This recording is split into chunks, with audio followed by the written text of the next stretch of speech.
Ang tagumpay ng estratehiya ng mga leak ng Marvel ay hahadlang sa atin na makita si Doctor Doom. Si Sadie Sink ay gaganap pa rin bilang isang mutant sa Spider-Man at ililigtas ng Punisher si Peter Parker mula sa kamatayan. Sa mga teaser ng Doomsday, sa wakas ay umarangkada na ang mundo ng mga superhero at binabaha tayo ng mga balita, kasama na ang mula sa DC. Pero doon, gaya ng dati, may sariling kapaligiran. Makakaahon kaya si James Gunn mula sa hukay o matatanggal sa pwesto ng bagong pamunuan? Ibahagi ang inyong mga inaasahan sa mga komento at tayo'y magpapatuloy sa maiinit na usapan. Ang teaser ng Doomsday kasama si Steve Rogers ay tinalo sa loob ng 12 oras ang bilang ng manonood ng trailer ng Captain America 4 sa buong panahon ng paglalathala nito. Nangyari ang inaasahan ng lahat. Ang bagong Marvel ay tila hindi kailangan ng sinuman, ngunit nang bumalik ang luma, bumalik din ang mga manonood. Sinasabing si Steve Rogers sa buong Doomsday ay hindi babalik sa titulo ng kapitan at mananatiling si Steve lang. Hindi aalisin si Anthony Mackie sa kanyang opisyal na posisyon.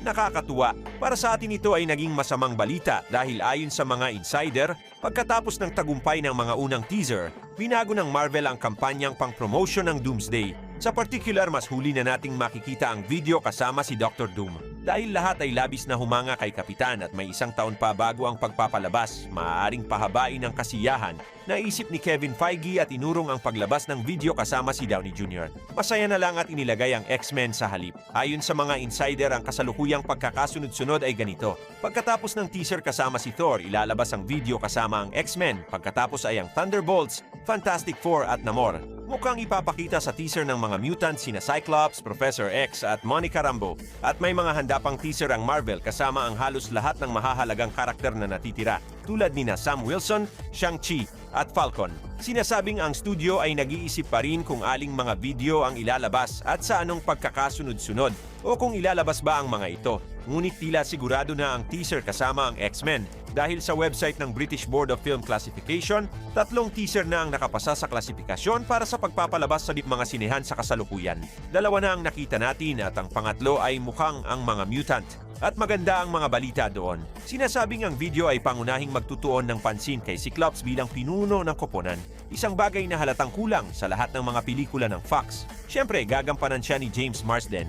At kung magiging ganito, hindi dapat asahan ang maagang pagkamatay ni Cyclops. Malamang na hindi ilalagay ng Marvel sa parehong antas ni Nina Kapitan at Thor ang isang bayani na plano nilang alisin sa laro sa unang 20 minuto ng pelikula. Kaya naman bukod sa labanan sa mansyon ng X-Men, magkakaroon ng magandang papel ang mga mutant at particular si Cyclops sa Doomsday na nakakatuwa. Sinasabi rin ng mga insider na pagkatapos ng ang dinastiya ni Kang, may mga pagbabago pa rin ginawa sa script ng Doomsday at malalaki ang mga ito.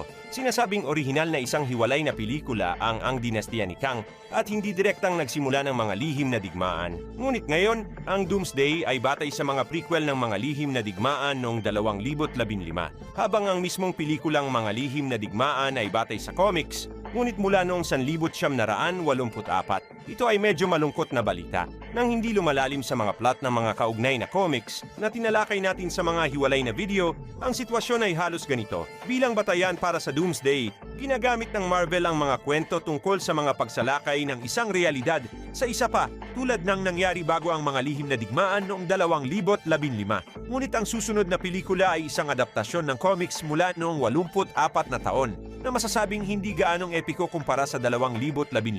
Ang mundo ng labanan doon ay mas simple at ang mismong kwento sa halip na 200 issue ay umabot lamang sa 12. Malungkot ngunit inaasahan. Sa buong saga ng multiverse, hindi nagabala ang Marvel na magpakilala ng ibang mga universo sa kwento. Walang gaanong material na magagamit. Kaya't gagamitin ng magkapatid na Russo ang isang pinaikling version ng comics. Nasa kasamaang palad ay hahadlang sa pagsasakatuparan ng pangarap na gawing isang malaking saga ng mga lihim na digmaan ang buong susunod na saga ng Marvel.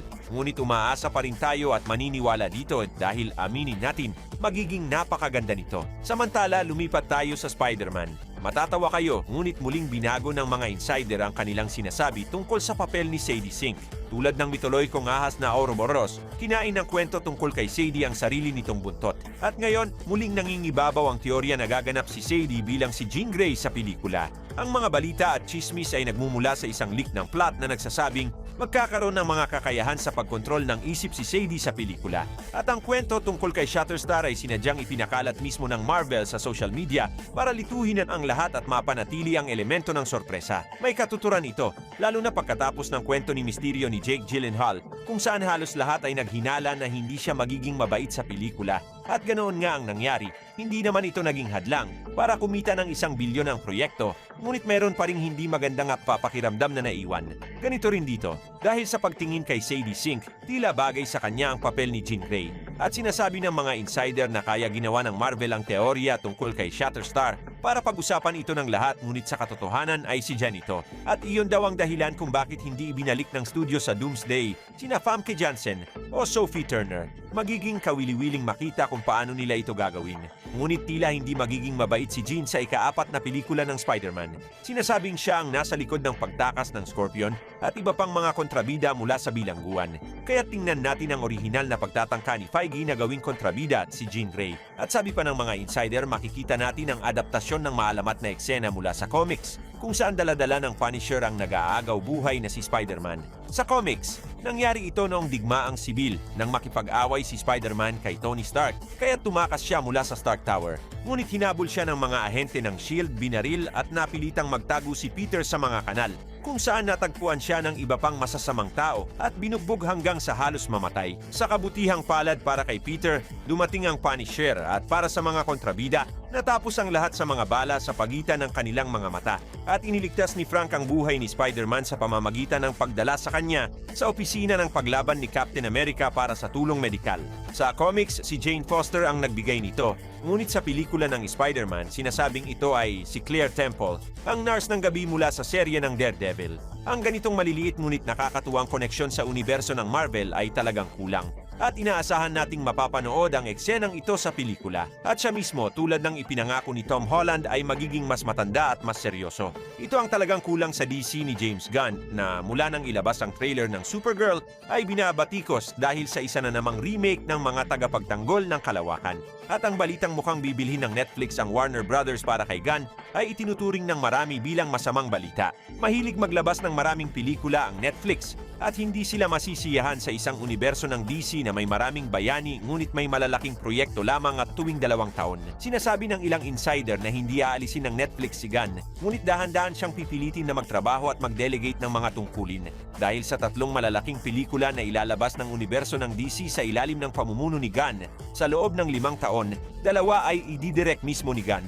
Si Kevin Feige sa Marvel, tulad ng alam natin, ay hindi nagdidirect ng mga pelikula at maaaring hilingin din kay Gunn na mag-focus sa kanyang mga tungkulin bilang producer at sa wakas ay humanap ng mga direktor para sa Wonder Woman at iba pang mga promising na proyekto. Dahil nais ng Warner Brothers na labanan ng Disney at bumalik sa tuktok. Halimbawa, sinabi ng studio na hindi nila aalisin ang June 3 sa petsa ng pagpapalabas nito sa ika-18 ng Disyembre 2026. Isang malakas na pahayag dahil sa parehong araw ay ilalabas ang Doomsday. Ngunit sinabi ng Warner Brothers na sila ang unang kumuha ng petsa at kung may aalis, hindi sila iyon. Kaya't naghihintay sa atin ang pagpapatuloy ng kwento ng Barbenheimer na binigyan na ng pangalang Doomsday. Nagkomento pa rito si Simu Liu, ang gumanap bilang Shang-Chi. Dito, syempre, predictable ang resulta, ngunit kung naniniwala kayo na makakagawa ng sorpresa ang Dune at mananalo, ipaalam sa amin sa mga komento. Napakaliit ng tsansa dahil plano ni Feige na gamitin ng husto ang nostalgia. Pagkatapos ng paglabas ng trailer ng Doomsday, biglang lumitaw si Jeremy Renner. Nagsimula siyang mag-post ng mga trailer sa kanyang social media na parang isang aktor sa pelikula.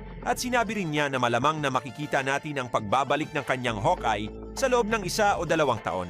Sinabi ni Renner na maaari siyang bumalik ng mas maaga, ngunit hindi sila nagkasundo ng Marvel sa sahod para sa ika-2 season ng Hawkeye at hindi rin pinahintulutan ng kanyang kalusugan. Ngunit ngayon, iginigiit ni Jeremy na handa na siya at maaari na ring maghanda ang mga tagahanga para sa kanyang pagbabalik. At kami naman ay magrereklamo tungkol sa pagbabalik ni Steve Rogers dahil konektado ito sa isang detalye na nagdulot ng kontrobersya noong 2011.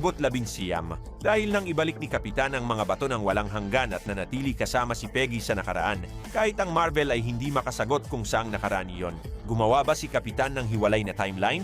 o sa paanong paraan siya napunta sa nakaraan ng pangunahing universo? Halimbawa, naniniwala ang mga manunulat na sina Christopher Marcus at Stephen McFeely na si Steve sa pagtatapos ng Endgame ay nanatili sa pangunahing universo kung saan ang kanyang alternatibong bersyon ay nakayelo. Kaya't hindi yon isang problema. Ngunit sinabi ng magkapatid na Russo sa mga komento para sa digital na bersyon ng pelikula na si Steve sa kabaliktaran ay lumikha ng isang alternatibong realidad sa kanyang mga aksyon kung saan nakatira siya kasama si Peggy. Dahil tinapos ng Endgame ang saga ng walang hanggan, walang sino man ang nagabala at sa hindi pagkakapare-pareho at hindi pa rin itinatag ang canon.